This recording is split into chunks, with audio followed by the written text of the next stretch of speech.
కుట్టి అయితే శివయ్య దగ్గరకు వచ్చి కొబ్బరికాయ కొట్టి దేవుడికి దండం పెట్టుకుంటుంది. ఇక కొబ్బరికాయలో పువ్వు వస్తుంది. ఆ పువ్వు రావడం చూసి పువ్వు వచ్చింది, పువ్వు వస్తే చాలా మంచిదంట కదా, ఈ శివయ్య ఎప్పుడు మంచిగా చేస్తాడని చెప్పి అనుకుంటూ ఉంటుంది. ఇంతలో అక్కడికి పూజారి తాత వచ్చి ఆ శివయ్య మంచిగా చేస్తాడమ్మా, కానీ నువ్వే ఒప్పుకోవటం లేదు అని చెప్పి అంటూ ఉంటాడు తాతయ్య. అది విన్న కుట్టి అయితే ఏంటి తాతయ్య ఏం మాట్లాడుతున్నావు అని చెప్పి అంటే, అవునమ్మా ఇక జరగవలసింది ఏదో జరిగింది. 14 ఏళ్ళు అయ్యాయి.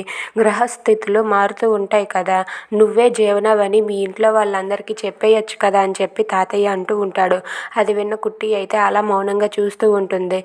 లేదు తాతయ్య, ఎందుకంటే మళ్ళీకి ఆ ఇంట్లోనే జీవనాగా ఉండాలని ఉంది, ఉన్నివ్వండి తాతయ్య అని చెప్పి అంటూ ఉంటుంది.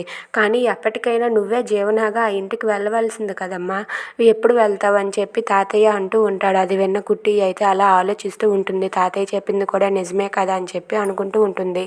Thanks for watching friends. Please subscribe our channel. Thank you.